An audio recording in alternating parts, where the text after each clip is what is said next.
Hello दोस्तों, नमस्कार। मैं चमन राणा स्वागत करता हूं आप सभी का अपने यूट्यूब चैनल पर। दोस्तों, जैसे कि आप लोगों को मालूम है कि हमने पिछले दिनों से जो है हिंदी की वीडियो सीरीज शुरू की है, तो आप लोगों से उम्मीद करता हूं कि आपको समझ में आ रहा होगा। मेरी द्वारा दी गई जानकारी से आप लोग जो है संतुष्ट होंगे।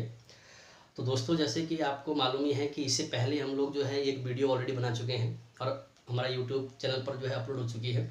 तो आप लोगों का प्यार ऐसे ही बना रहें और उम्मीद करता हूँ कि मेरे से जो भी जो है आप लोग जानकारी प्राप्त कर रहे हैं उससे आप लोगों को समझ में आ रहा होगा, संतुष्ट होंगे।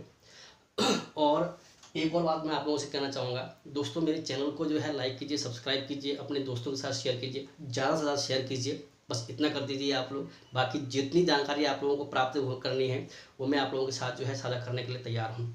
दोस्तों, एक और बात है कि सब्सक्राइब जरूर कीजिएगा, ठीक है। चैनल को सब्सक्राइब करने में जो है ज़्यादा समय नहीं लगता है, ठीक है। बस एक सब्सक्राइब बटन आपको दबाना है। उसके बाद आप लोग जो है किसी प्रकार से कोई आप लोगों को जो है पैसा भी नहीं देना है, कुछ नहीं करना है, ठीक है दोस्तों। तो बस एक बार सब्सक्राइब कर दीजिएगा मेरे चैनल को।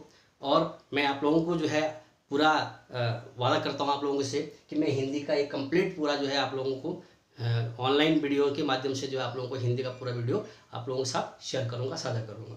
और जैसे जैसे आगे बढ़ते जाएंगे आप लोगों को मज़ा आने लग जाएगा हिंदी पढ़ने में, ठीक है दोस्तों। आप अभी जो है आगे कंटिन्यू देखते रहिएगा। अभी तो केवल हमारा जो है विकासिक क्रम चल रहा है, इतिहास का भी हिंदी का जो विकास क्रम है वही हमारा अभी कंटिन्यू चल रहा है।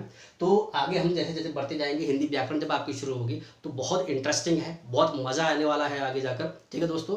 तो इसी उम्मीद के साथ आशा करता हूँ कि मेरी बात से आप सहमत होंगे, सब्सक्राइब कीजिए करेंगे और लाइक करेंगे, अपने दोस्तों के साथ शेयर करेंगे।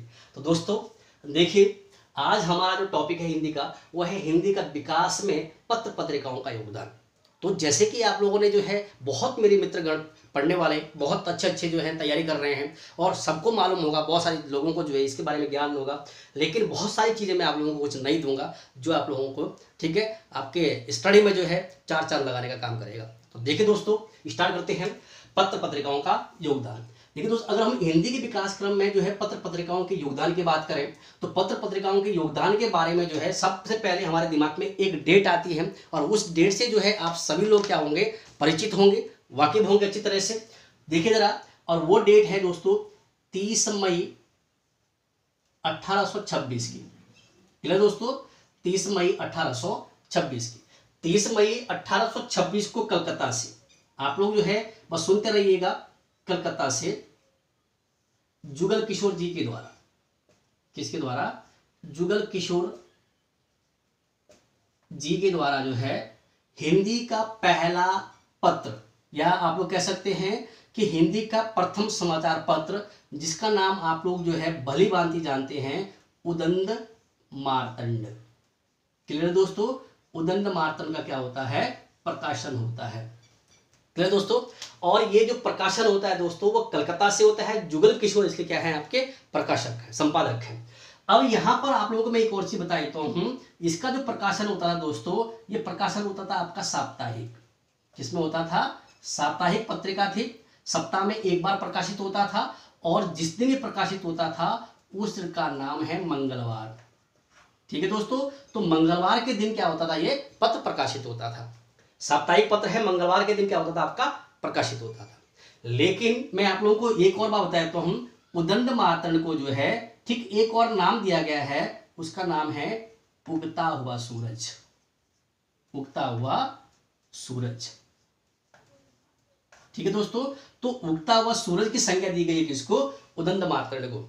क्यों, क्योंकि जब ब्रिटिश शासनकाल के दौरान जो है 1828 1826 के बीच में, जब आपको मालूम ही है कि 1828 को जो है राजा राम मोहन राय ने ब्रह्म समाज की स्थापना कर दी थी और वो भी समाज के विकास के लिए जो है क्या कर रहे हैं, काम कर रहे हैं, समाज के उत्थान के लिए क्या कर रहे हैं, आपका काम कर रहे हैं, समाज को अवेयर करने के लिए। हमारे देश के अंदर जो कुरीतियां थी, हमारे देश के अंदर, हमारे समाज के अंदर जो क्या थी, आपके नकारात्मक जो भावनाएं थी, उसको समाप्त करने का प्रयास करते हैं। तो यहीं पर आप लोग ध्यान रखना, उगता हुआ सूरज की संज्ञा दी जाती है किसको, उदंड मार्तंड को, जिसने समाज के अंदर जो एक बहुत ही बड़ा परिवर्तन करने का क्या किया, ठीक है, भूमिका निभाई। लेकिन जब ये समाज में जो है बहुत ज्यादा प्रसिद्ध होने लगी तो ब्रिटिश गवर्नमेंट को जो है ये सही नहीं लगा। ब्रिटिश सरकार ने जो है इसको क्या कर दिया, आप लोग ध्यान रखना, दिसंबर 1826 के बाद इसको जस्ट 1 साल के बाद क्या कर दिया, आपका बंद कर दिया। किसको? उदंडमार्तन को। तो उदंडमार्तन दिसंबर 1827 को क्या कर दी गई, बंद कर दी गई। क्लियर दोस्तों? तो यहां तक जो है उम्मीद है कि आपको समझ में आ गया होगा। 30 मई 1826 को कलकत्ता जुगल किशोर के द्वारा उदंडमार्तन का प्रकाशन हुआ और ये साप्ताहिक पत्रिका थी, मंगलवार को जो है प्रकाशित होता था। उगता हुआ सूरज की संज्ञा दी गई है किसको? इसे। और इसे हिंदी का पहला समाचार पत्र कहते हैं। क्या कहते हैं? हिंदी का पहला समाचार पत्र। हिंदी का पहला समाचार पत्र जो है कौन सा है आपका? उदंडमार्तंड है। समझ में आ गया होगा। चलिए आगे बढ़ते हैं।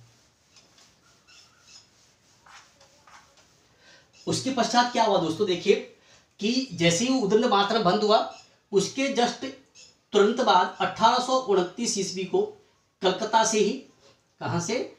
कलकत्ता से ही राजा राम मोहन राय जी ने, किसने? राजा राम मोहन राय, जिन्होंने ब्रह्म समाज की स्थापना की थी, आप लोग जानते हैं। राजा राम मोहन राय ने 1829 ईस्वी को जो है एक प्रकार आपका पत्र का प्रकाशन किया था, जो साप्ताहिक पत्र था ये भी, ठीक है। और उसका नाम था बंगदूत। क्या नाम था दोस्तों? बंगदूत। तो बंगदूत नामक जो ये समाचार पत्र है, ये किसका है? राजा राममोहन राय जी के निर्देशन में जो है आपका प्रकाशन किया गया था राजा राममोहन राय के द्वारा। और कलकत्ता से इसका क्या हुआ, आपका प्रकाशन हुआ। लेकिन ये हिंदी का पहला नहीं था। हिंदी का पहला था आपका कौन सा? उदंडमार्तन, जो केवल हिंदी में प्रकाशित होता था। लेकिन जो बंगदूत है दोस्तों, आप लोग ध्यान रखना, ये 4 भाषाओं में प्रकाशित होता था। 4 भाषाएं कौन कौन सी थी? एक तो ये हिंदी में प्रकाशित होता था, एक ये अंग्रेजी में भी प्रकाशित होता था। अंग्रेजी के अलावा ये बांग्ला भाषा में भी क्या होता था, आपका प्रकाशित होता था।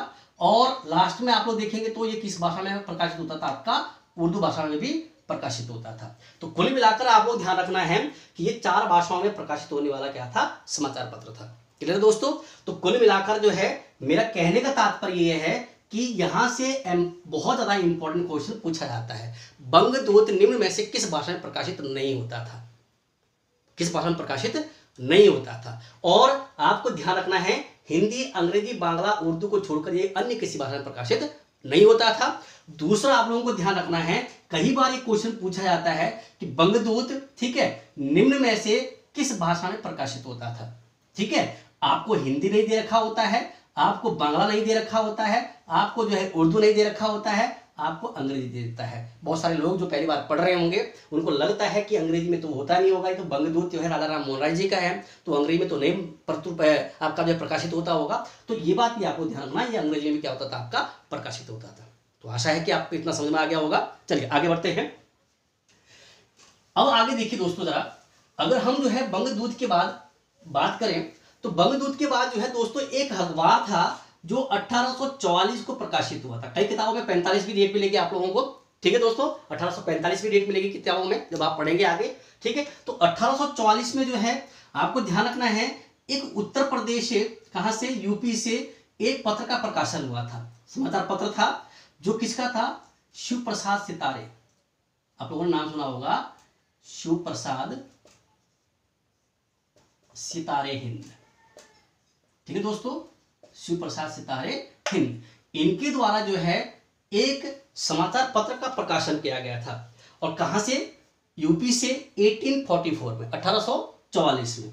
और इस पत्र का नाम था, आप लोग ध्यान रखना, बनारस अखबार।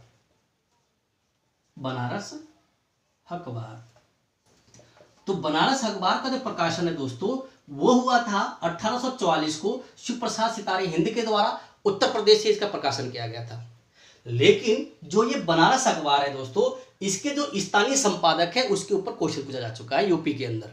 उत्तर प्रदेश लोक सेवा आयोग और उत्तर प्रदेश अधीनस्थ सेवा चयन आयोग के द्वारा जो है इसमें क्वेश्चन पूछा जा चुका है कि बनारस अखबार के स्थानीय संपादक कौन थे, ठीक है। जबकि प्रकाशित किसके द्वारा किया गया था? शिव प्रसाद सितारे हिंद जी के द्वारा प्रकाशित किया गया था। लेकिन इसके जो स्थानीय संपादक थे वो थे गोविंद, आप लोग ध्यान रखना, कौन थे? गोविंद रघुनाथ राय। गोविंद रघुनाथ राय। तो गोविंद रघुनाथ राय जी के द्वारा जो है संपादक किया गया था बनारस अखबार का। 1844 में क्या होता है, इसका प्रकाशन हुआ था, ठीक है दोस्तों। तो इतना याद रखना, यहां पर आप लोग कह सकते हैं ये कौन थे? इसके स्थानीय संपादक थे। तो स्थानीय संपादक कौन थे? गोविंद रघुनाथ राय, और बनारस अखबार का संपादक हुआ था यूपी से, उत्तर प्रदेश से। क्लियर दोस्तों? तो समझ में आ गया होगा। आगे बढ़ते हैं। 1844 के बाद जरा अगर मैं आपको एक और बात बताऊं, क्योंकि हम पढ़ रहे हैं, हमारा टॉपिक है आज का पत्र पत्रिकाओं का योगदान, ठीक है दोस्तों। तो 1844 के बाद जो है हम अब आते हैं इसके 10 साल के बाद 1854 में, 1854 में। 1854 में दोस्तों, क्लियर है, आप लोग जरा ध्यान रखना, एक समाचार पत्र का प्रकाशन हुआ था जिसका नाम था सुधावर्षण। क्या नाम था? सुधावर्षण। तो सुधावर्षण का जो प्रकाशन हुआ है ये आपका 1854 में किया गया था, लेकिन जो इसके संपादक थे या जिनके द्वारा इसका प्रकाशन किया गया था उनका नाम था एसएन सेन, या आप लोग कह सकते हैं श्याम सुंदर सेन। क्या नाम था? श्याम सुंदर सेन। ये कौन थे? इसके संपादक थे सुधावर्षण के, और ये प्रतिदिन, ये क्या था आपका? प्रतिदिन प्रकाशित होने वाला क्या था? आपका अखबार था। 1854 में इसका प्रकाशन हुआ। श्याम सुंदर सेन इसके क्या थे? संपादक थे। और ये जो अखबार था ये पूरी तरह से महिलाओं के लिए समर्पित था। किसके लिए? महिलाओं के लिए क्या था दोस्तों? समर्पित था। ठीक है, महिलाओं के उत्थान के लिए, महिलाओं को समाज के मुख्य धारा से जोड़ने के लिए, ठीक है, इसमें जो है ज्यादा बल दिया गया था, इसमें ज्यादा प्राथमिकता दी गई थी। तो ये महिलाओं के लिए क्या था? अपने आप में पूरी तरह से समर्पित पत्रिका थी, जो प्रतिदिन क्या होता था? आपका प्रकाशित होता था। और इसी पत्रिका से प्रभावित होकर, ठीक है, इसके 20 साल बाद आप लोग ध्यान रखेंगे 1874 में, कब आपका? 1874 में जो है, क्लियर है दोस्तों, 1874 में भारतेंदु हरिश्चंद्र के द्वारा, किसके द्वारा? भारतेंदु हरिश्चंद्र जी के द्वारा। इतना ध्यान रखना, 1874 में भारतेंदु हरिश्चंद्र ने जो है एक महिलाओं को समर्पित पत्रिका का प्रकाशन किया था जिसका नाम था बाल बोधिनी। क्या नाम था? बाल बोधिनी। तो बाल बोधिनी नामक जो समाचार पत्र है इसका जो प्रकाशन किया गया था दोस्तों, ये किया गया था 1874 ईस्वी को, 1874 को। और ये जो है आपका मासिक था, इस बात को आपको ध्यान रखना। क्या था? मासिक समाचार पत्र था, जो पूरी तरह से जो है किसको समर्पित था? महिलाओं को समर्पित था। तो कुल मिलाकर आप लोग इतना याद रखिएगा कि महिलाओं के लिए, या महिलाओं को समाज की मुख्य धारा से जोड़ने के लिए, या महिलाओं के उत्थान के लिए, ठीक है, तो यहां पर जो है 2 समाचार पत्रों का प्रकाशन किया गया था, एक 1854 में और एक आपका 1874 में। 1854 में श्याम सुंदर सेन जी के द्वारा सुधावर्षण का प्रकाशन किया गया था, और 1874 में जो है राम भारतेंदु हरिश्चंद्र जी के द्वारा बाल बोधिनी नामक मासिक पत्रिका का प्रकाशन किया गया था। तो आशा करता हूं कि इतना आप लोगों को समझ में आ गया होगा। ठीक है, आगे बढ़ते हैं दोस्तों। आगे बढ़ने से पहले एक बार फिर आप लोगों से रिक्वेस्ट है कि मेरे इस चैनल को लाइक कीजिए, सब्सक्राइब कीजिए और अपने दोस्तों के साथ ज्यादा से ज्यादा क्या कीजिए? शेयर कीजिए। क्लियर दोस्तों? जिसका अधिक से अधिक लोगों को क्या हो सके? लाभ प्राप्त हो सके। ठीक है, मैं आप लोगों से कोई फीस नहीं ले रहा हूं, किसी प्रकार का जो है आप लोगों से किसी प्रकार की आर्थिक सहायता नहीं ले रहा हूं। ठीक है, मेरे पास जो उचित संसाधन है, मोबाइल है, उसी मोबाइल से जो है वीडियो बनाकर आप लोगों के साथ शेयर कर रहा हूं। बस एक रिक्वेस्ट कर रहा हूं आप लोगों से कि इतना कष्ट कर दीजिए कि इस चैनल को सब्सक्राइब कर दीजिए और शेयर कर दीजिए अपने दोस्तों के साथ। ठीक है दोस्तों, आगे बढ़ते हैं। 1874 तक हमने कंप्लीट कर लिया है। इसके बीच एक और चीज है दोस्तों, मैं आपको बता देता हूं, वो भी दिमाग से स्किप हो गया था थोड़ा सा, अभी याद आ गया है। 1861 को, 1861 को, ठीक है दोस्तों, 1861 को आगरा से, कहां से? आगरा से। आगरा से जो है एक पत्र का प्रकाशन होता है, समाचार पत्र का प्रकाशन, जिसके जो संपादक कह सकते हैं आप लोग, ठीक है, वो कौन थे? आपके राजा लक्ष्मण सिंह। कौन थे? राजा लक्ष्मण सिंह। तो राजा लक्ष्मण सिंह के संपादक में एक समाचार पत्र का प्रकाशन हुआ था जिसका नाम था, आप लोगों ने नाम सुना होगा, प्रजा हितैषी। क्या नाम था? प्रजा हितैषी।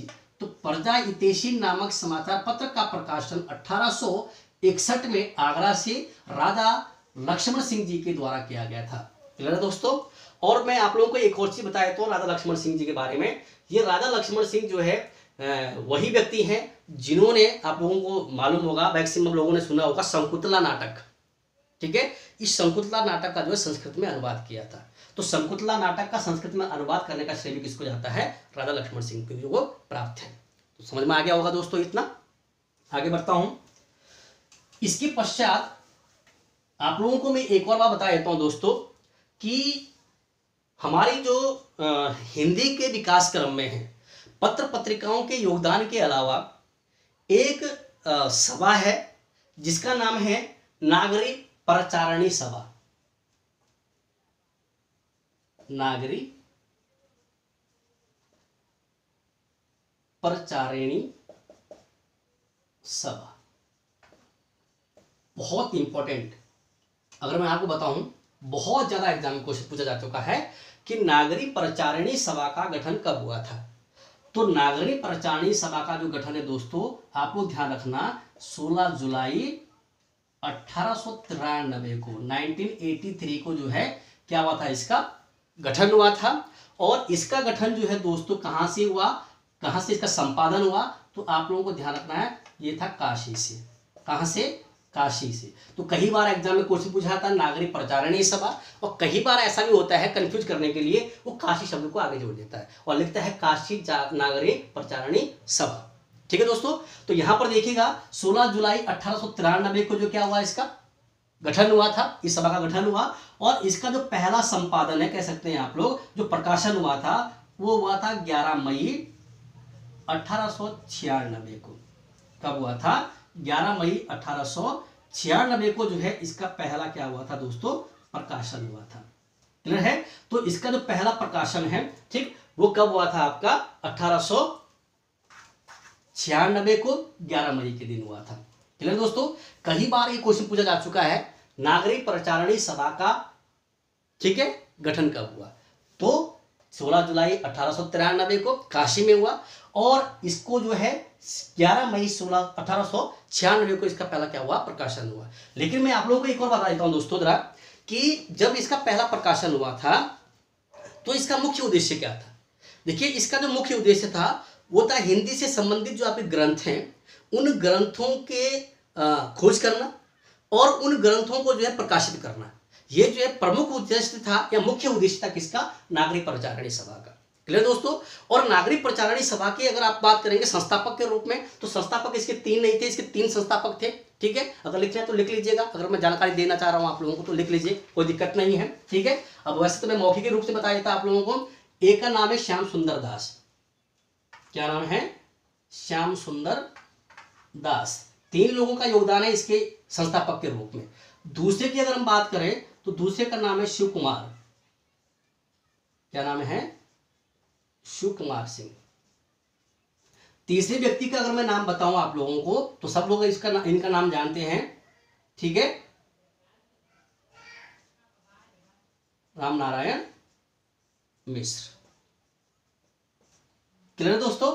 तो यहां पर आप लोगों को ध्यान रखना है श्याम सुंदर दास जी, क्लियर है, शिव कुमार सिंह और राम नारायण मिश्र, ये 3 जो है संस्थापक के रूप में जाने जाते हैं किसके, नागरी परचारिणी सभा के।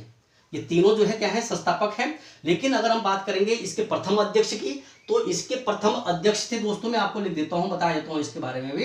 अब टॉपिक आ गया है तो कोई भी आप लोगों की जानकारी जो है मिस नहीं होनी चाहिए, स्किप नहीं होनी चाहिए। तो नागरी परचारिणी सभा के जो प्रथम अध्यक्ष थे दोस्तों उनका नाम था राधा कृष्ण राय, सॉरी दास, राधा कृष्ण दास। ये कौन थे? इसके प्रथम अध्यक्ष थे नागरी परचारिणी सभा के। और जबकि मैं आप लोगों को एक और बात बता देता हूं कि नागरी परचारिणी सभा के जो संपादक थे, कौन थे? संपादक वो कौन थे, इनके बारे में भी आप लोग ध्यान रखना। उनका नाम था वेणी माधव। क्या नाम था? वेणी माधव। तो एक बार मैं रिपीट कर रहा हूं, ढंग से सुनिएगा दोस्तों। नागरी परचारिणी सभा का बहुत बड़ा योगदान है हिंदी के विकास क्रम में। इसका मुख्य उद्देश्य था हिंदी से संबंधित जो ग्रंथ हैं उनकी खोज करना और उनका प्रकाशन करना। ठीक है, और नागरी परचारिणी सभा का गठन हुआ था 16 जुलाई 1893 को। इसकी स्थापना हुई थी काशी में। ठीक है, और इसीलिए इसको काशी नागरी परचारिणी सभा के नाम से भी जाना जाता है। और इसके जो पहला प्रकाशन हुआ, इसका पहला प्रकाशन हुआ था 11 मई 1896 को। इसके संपादक के रूप में 3 लोगों को जाना जाता है। एक है श्याम सुंदर दास, दूसरे शिव कुमार सिंह और तीसरे राम नारायण मिश्र। और इसके जो प्रथम अध्यक्ष थे वो थे राधा कृष्णदास और संपादक कौन थे, वेणी माधव। तो आशा करता हूँ आप लोगों को इतना समझ में आ गया होगा। मेरे द्वारा दी गई जानकारी से आप लोग क्या होंगे, संतुष्ट होंगे। आगे बढ़ते हैं, यहाँ तक कंप्लीट है दोस्तों। आगे देखिएगा, आगे बढ़ने से पहले मैं आप लोगों को एक और चीज बता देता हूँ कि अब हम बात करते हैं, थोड़ा सा हिस्ट्री का पॉइंट आ रहा है, क्योंकि 1885 में कांग्रेस की स्थापना हो गई थी, भारतीय राष्ट्रीय कांग्रेस की स्थापना हो गई थी, ठीक है। और 1885 से लगातार जो है हिंदी के विकास में जो है मांगे चलती रही। और इसी क्रम में आप लोगों को मालूम होगा कि 1896 में ठीक कांग्रेस का कलकत्ता अधिवेशन हुआ था। क्या हुआ था, कलकत्ता अधिवेशन हुआ था दोस्तों। और इसी कलकत्ता अधिवेशन में वंदे मातरम, क्या आपका वंदे मातरम पहली बार जो है गाया गया था, जो बंकिम चंद्र चटर्जी के द्वारा लिखा गया है। क्लियर दोस्तों। लेकिन ये मेरा मेन मकसद नहीं था, बस आगे है तो एग्जाम में कहीं पूछा जाएगा तो ध्यान रखिएगा आप लोग, ठीक है। और इसके बाद अगर मैं बात करूं तो 1911 ईस्वी में 11, ठीक है, 1911 में, तो 1911 ईस्वी में जो है ठीक आपको मालूम होगा कि जनगण मन को गाया गया था रविंद्रनाथ टैगोर जी के द्वारा। क्या गाया गया था, जनगण मन। तो जनगण मन अधिनायक जो आप लोगों का राष्ट्रीय गान है इस समय हमारे देश का, वो जो है 1911 में पहली बार गाया गया था। एक स्वागत गान के रूप में गाया गया था। जॉर्ज पंचम का भारत आगमन हुआ था उस समय, और उन्हीं के स्वागत गान के रूप में रविंद्रनाथ टैगोर जी ने इसको गाया था। लेकिन जनगण मन जो है दोस्तों, आप लोगों ने एक नाम सुना होगा, गीतांजलि। क्या नाम सुना है, गीतांजलि। ये गीतांजलि जो है रविंद्रनाथ टैगोर जी के द्वारा लिखित एक काव्य संग्रह है, जिसके लिए रविंद्रनाथ टैगोर जी को जो है हिंदी साहित्य का 1913 में सबसे पहला नोबेल प्राइज दिया गया था, नोबेल पुरस्कार दिया गया था, ठीक है दोस्तों। तो इस बात को आप लोग ध्यान रखेंगे। 1911 ईस्वी में जनगण मन अधिनायक को गाया गया जॉर्ज पंचम के स्वागत गान के रूप में, और ये बांग्ला भाषा में, आपको मालूम ही है, बांग्ला भाषा में लिखा गया है। और इसका उल्लेख जो है गीतांजलि में किया गया है, किसके द्वारा, रविंद्रनाथ टैगोर जी के। और इसी गीतांजलि के लिए जो है 1913 ईस्वी में इनको नोबेल पुरस्कार से सम्मानित किया गया था। किसको, रविंद्रनाथ टैगोर जी को। क्लियर दोस्तों। इसके पश्चात में आप लोगों को एक छोटा सा कहानी सुनाता हूं, उसको आप लोग सुनते रहना। बस लास्ट टॉपिक है आज के लिए, इतना है। अगर मैं बात करूं 1913 के बाद, तो 1913 के बाद हम बात करते हैं 1923 की, 1923, ठीक है। 1923 ईस्वी में दोस्तों सूर्यकांत त्रिपाठी निराला, आप लोगों ने नाम सुना होगा इनका, सूर्यकांत त्रिपाठी। तो सूर्यकांत त्रिपाठी जी की अगर हम बात करें तो 1923 में जो है इन्होंने, आप लोगों को मैं एक कहानी सुनाता हूं। 1923 में एक पत्र का प्रकाशन हुआ था जिसका नाम था मतवाला। क्या नाम था, मतवाला। सुनते रहिएगा। 1923 में मतवाला नामक समाचार पत्र का क्या हुआ, प्रकाशन हुआ। ये क्या था, अपने आप में एक पत्रिका थी, और इसके संपादक कौन है, सूर्यकांत त्रिपाठी जी हैं। लेकिन इसी समय जो है एक पत्रिका निकलती थी आपकी सरस्वती के नाम से, सरस्वती पत्रिका, ठीक है दोस्तों। और इस सरस्वती पत्रिका के जो प्रकाशक थे या संपादक कह सकते हैं आप लोग, वो थे महावीर प्रसाद द्विवेदी। कौन थे, महावीर प्रसाद द्विवेदी। तो महावीर प्रसाद द्विवेदी जी के द्वारा जो है सरस्वती नामक पत्रिका का प्रकाशन किया गया था। यहां पर क्या हुआ कि सूर्यकांत त्रिपाठी जी ने जो है इस समय एक लेख लिखा था जिसका नाम था जूही की कली। क्या नाम था, जूही की कली। तो जो ये जूही की कली नामक जो आप लोगों का लेख लिखा गया था सूर्यकांत त्रिपाठी जी के द्वारा, तो इनको जो है, इन्होंने जो है इस सरस्वती पत्रिका में इसको प्रकाशित करने की बात की, और इन्होंने महावीर प्रसाद द्विवेदी जी से जो है भेंट की और कहा कि मैं आपके जो है सरस्वती नामक पत्रिका में जो है अपना एक लेख प्रकाशित करना चाहता हूं। लेकिन महावीर प्रसाद द्विवेदी ने जो है ठीक सूर्यकांत त्रिपाठी जी को मना कर दिया कि नहीं, मैं पत्रिका में आपका किसी प्रकार का कोई लेख प्रकाशित नहीं कर सकता हूं, ठीक है। इसीलिए सूर्यकांत त्रिपाठी जी ने जो है इस मतवाला नामक पत्रिका में जूही की कली का प्रकाशन किया था। क्या किया था, जूही की कली का प्रकाशन किया था। तो जूही की कली जो है मतवाला नामक पत्रिका में प्रकाशित हुई, बहुत ज्यादा पॉपुलर हुई, ठीक है। आगे जाकर जो है लोगों को बहुत ज्यादा भाने लगी, पसंद आई, और इसी कारण से जो है इनको एक नाम दिया गया था जिसका नाम था सूर्यकांत त्रिपाठी निराला, तब से जो है इनको किस नाम से जाना जाता है, आपका निराला नाम से भी जाना जाता है। तो सूर्यकांत त्रिपाठी निराला को जूही की कली के बाद जो है एक निराला नाम का एक टाइटल दिया गया था। ठीक है दोस्तों, तो कुल मिलाकर आप लोगों को 1923 तक की बात समझ में आ गई होगी। उसके बाद हम आगे बढ़ते हैं, लगातार मांगे बढ़ती जा रही है, लगातार जो है राष्ट्रीय आंदोलन के दौरान हिंदी का भी जो है क्या हो रहा है, विकास क्रम हो रहा है। हर क्षेत्र में अपनी अपनी जो है सब लोग मांग रख रहे हैं। 1945 के बाद आपको मालूम है, ठीक है, सेकेंड वर्ल्ड वॉर खत्म हो गया था और 1946 में जो है कैबिनेट मिशन भारत आ रहा था, जैसे कि आपको सबको ही मालूम है। और कैबिनेट मिशन के भारत आने के बाद जो है भारत क्या हुआ, स्वतंत्र हुआ। और स्वतंत्र हुए है 15 अगस्त 1947 को। तत्पश्चात हमारी जो है संवैधानिक प्रक्रिया क्या हुई, प्रारंभ हुई। तो दोस्तों यहाँ तक आपको समझ में आ गया होगा। और तत्पश्चात आपको मालूम है कि हमारे जो है राजभाषा आयोग के गठन किए गए। ठीक है, तो ये सारी बातें आपके आगे होगी। क्लियर दोस्तों, पॉलिटिकल में पढ़ाऊंगा आप लोगों को। और मैंने आपको बता दिया है कि मैं अब इससे जो है, अब मेरा हिस्ट्री का चल रहा है, हिस्ट्री की वीडियो जो है आप लोगों के बीच में आ रही है। पॉलिटिकल की मेरी बहुत जल्द आप लोगों के बीच में जो है पॉलिटिकल से संबंधित वीडियो भी आपके साथ साझा करने वाला हूँ। तो दोस्तों मेरी एक वीडियो जो है हिंदी की आएगी, एक हिस्ट्री की आएगी, एक हिंदी की आएगी, एक हिस्ट्री की आएगी, अल्टरनेट डे में आएगा। ठीक है दोस्तों, और मैं आप लोगों को जो है विश्वास दिला रहा हूं कि बहुत कम समय, मतलब बहुत ही जल्द मेरा, ठीक है, पॉलिटिकल का वीडियो भी आप लोगों के बीच में आने वाला है। ठीक है दोस्तों, तो मैं उम्मीद कर रहा हूं कि कंप्लीट आप लोगों को जीएस का कोर्स मिलेगा यहाँ पर। लेकिन सब्सक्राइब कीजिए, लाइक कीजिए और अपने दोस्तों के साथ शेयर कीजिए। बहुत बहुत धन्यवाद।